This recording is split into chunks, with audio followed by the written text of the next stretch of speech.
नमस्कार, आप देख रहे हैं फरीदाबाद न्यूज़। मैं धर्मेंद्र प्रताप सिंह। इस वक्त हम हैं बल्लभगढ़ रेलवे क्रॉसिंग और इधर मलेरना गांव है, आप देख रहे हैं। और इधर बल्लभगढ़ का एरिया है और इधर पीछे जाएंगे सीकरी का एरिया आपको दिखाई देगा। ये ओवरब्रिज है, रेलवे पुल है, यहीं से रेलवे की क्रॉसिंग होती है और इधर आगे पलवल की तरफ रेलवे लाइन जाती है और इधर बल्लभगढ़ रेलवे स्टेशन पड़ता है, फिर आगे फरीदाबाद रेलवे स्टेशन पड़ता है। आप लोग सोच रहे होंगे मैं यहाँ पर क्यों आया हूँ। मैं यहाँ आया हूँ यह बताने के लिए कि यहीं से फरीदाबाद नगर निगम की सीमा शुरू हो रही है। वार्ड 45 यहीं से शुरू हो रहा है। इससे पहले आपने देखा होगा 40 वार्ड थे फरीदाबाद नगर निगम में, लेकिन अभी 45 वार्ड हो चुके हैं और यहीं से वार्ड 45 शुरू हो रहा है। वार्ड 1 तो आपने देखा होगा राजीव कॉलोनी के एरिया से शुरू होता है, लेकिन वार्ड 45 अब चाहे बोलें कि यहाँ पर ख़त्म होता है या बोलें कि यहाँ से शुरू होता है। इधर का एरिया है वार्ड 45 और उधर का एरिया है वार्ड 44। तो वार्ड 44 वार्ड 45 के बीच में हम खड़े हुए हैं और वार्ड 45 में इस बार कई गांव जोड़ दिए गए हैं। आपने देखा होगा 40-45 गाँवों का अधिग्रहण किया गया था, उनको जोड़ा गया है। और वार्ड 45 में जो गांव जोड़े गए हैं मैं आपको बताता हूं। नीमका गांव, नवादा गांव, मच्छगर गांव, सोतई गांव, साहूपुरा गांव और मलेरना गांव, ये सभी गांव वार्ड 45 में जोड़े गए हैं। इसके अलावा अगर हम बातचीत करें तो यहाँ से शुरू हो जाता है वार्ड 45 और आगे IMT चौक, उसके आगे तिगांव पुल, उसके आगे जो अपना बड़ौली और सेक्टर 77-78 चौक की तरफ से होते हुए भतोला खेरी रोड होते हुए ये वार्ड जो है गोल गोल घूमता हुआ यहीं पर ख़त्म होगा और ये सब कई गांव को अपने चपेटे में ले लेगा। जैसा कि मैंने फिर से बताया, नीमका गांव, नवादा गांव, मच्छगर गांव, सोतई गांव, साहूपुरा गांव, मलेरना गांव। तो काफ़ी बड़ा वार्ड है, काफ़ी यहाँ पर काम करना है। नया वार्ड है एक तरह से, क्योंकि अभी तक ये सरपंची में आता था, ये गांव भी सरपंची में आते थे। यहाँ पर सरपंच चुने जाते थे, लेकिन इस बार यहाँ से पार्षद चुने जाएंगे।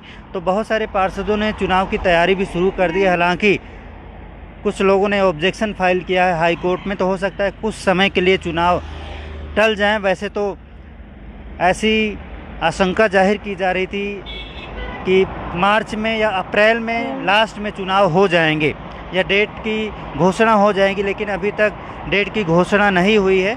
और आज ऐसी खबर आई है किसी ने स्टे लगा दिया है हाई कोर्ट में, तो वहाँ पे सरकार ने बोल दिया है कि अभी कोई चुनाव हम कराने नहीं जा रहे। लेकिन ये भी सच है कि यूपी चुनावों के रिज़ल्ट का इंतज़ार किया जा रहा है। जैसे ही चुनाव का रिज़ल्ट आएगा और भाजपा को वहाँ पर बहुमत मिलेगी, तो यहाँ पर जो भाजपा सरकार है, हरियाणा सरकार है, उनका हौसला बढ़ जाएगा और वो चुनाव की तारीखों का ऐलान कर देंगे।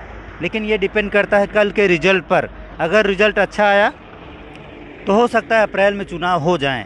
अगर रिज़ल्ट ख़राब आया तो हो सकता है थोड़ा टाइम वेट करना पड़े, फिर से माहौल अगर बदलेगा, क्योंकि अभी नेगेटिव माहौल है फरीदाबाद में। नेताओं से लोग नाराज़ हैं, मौजूदा जो मेयर हैं उनसे नाराज़ हैं, उनको कोई जानता ही नहीं। कभी किसी बात पे उन्होंने प्रोटेस्ट ही नहीं किया, पब्लिक के लिए उस तरह से आवाज़ ही नहीं उठाई कि लोग उनको पहचाने, उनको जाने। तो इस तरह से एक मेयर पद की वैल्यू ही नहीं है फरीदाबाद में। अब तक जो मेयर रहे हैं चमचे रहे हैं, उन्होंने पब्लिक की आवाज़ उस तरीके से नहीं उठाई जिस तरीके से उठानी चाहिए थी। तो यहाँ पर निगेटिव माहौल है, उसको पॉजिटिव में बदलने के लिए यूपी चुनाव के रिज़ल्ट का इंतज़ार किया जा रहा है। कल ही रिज़ल्ट आना है। तो ये वार्ड 45 आपको पता है, वार्ड 45 है, आप लोगों को पता है। कहाँ रहते हैं आप लोग, कहाँ रहते हैं? मलेरना गांव में रहते हैं। ये मलेरना गांव है, तो ये प्लांट भी आपका वार्ड 45 में है, पता है आपको। यहाँ से जो रेलवे लाइन शुरू हो रही है और ये एरिया फिर गोल गोल घूमता हुआ सेक्टर 77-78 भतोला खेरी रोड, उसके बाद ये गोल गोल घूमता हुआ नीमका, सोतई, साहूपुरा, इन सब गाँवों को लेते हुए ये वार्ड 45 बनाया गया है। नया वार्ड है। अब तक यहाँ पर सरपंच चुने जाते थे, अभी पार्षद चुने जाएंगे। पता है आपको? 45 नंबर वार्ड है। तो 45 नंबर वार्ड है। कहाँ रहते हो आप लोग? सुनपेड़ में। आपका भी वार्ड 45 ही पड़ेगा। तो क्या लगता है, अब तक सरपंच चुनते थे, अभी पार्षद चुनेंगे, क्या लगता है कोई है एरिया में काम करने वाला? इधर आ जाओ, आ जाओ, शर्माओ मत, तो नहीं है सर। आ जाओ, शर्माओ मत, इधर आ जाओ। हाँ, नहीं अभी तक तो नहीं है सर। कोई ऐसा समाज सेवी दिखा जो गांव वालों की सेवा कर? नहीं सर, कोई नहीं। अब तो सरपंच चुनते थे ना आप, अब पार्षद चुनेंगे आप। देखा जाएगा सर आगे जो आगे देखा जाएगा। क्या नाम है आपका? नितेश। हितेश, सुनपेड़ गांव, सुनपेड़ गांव के रहने वाले हैं। इनका भी गांव वार्ड 45 में आया है। तो यही जानकारी देने के लिए आपके पास हम आए हैं।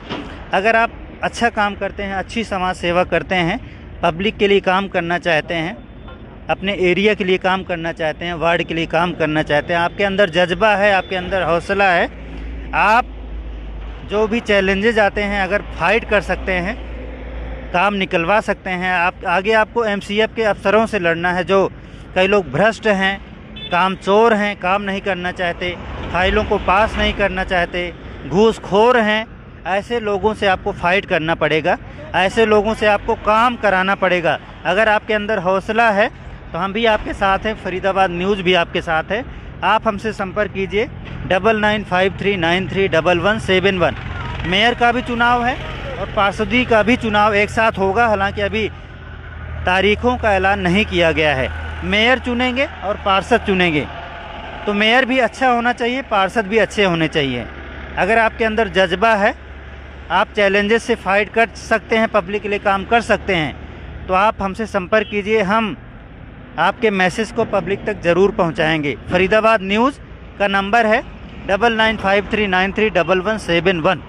तो हम आए थे फरीदाबाद नगर निगम की सीमा पर, यहीं से शुरुआत हो रही वार्ड 25 की, वार्ड 45 की, सॉरी। तो आप लोग अगर हमसे संपर्क करते हैं तो बहुत अच्छी बात है। 9953931171 पर संपर्क कीजिए। और आगे बहुत काम करना है आपको भी, हमें भी, अपने फरीदाबाद की भलाई के लिए, फरीदाबाद की बेहतरी के लिए, फरीदाबाद के विकास के लिए, भ्रष्टाचार की समाप्ति के लिए हम मिलकर काम करेंगे तो फरीदाबाद का बदलाव ज़रूर होगा। फरीदाबाद न्यूज़ से धर्मेंद्र प्रताप सिंह, नमस्कार।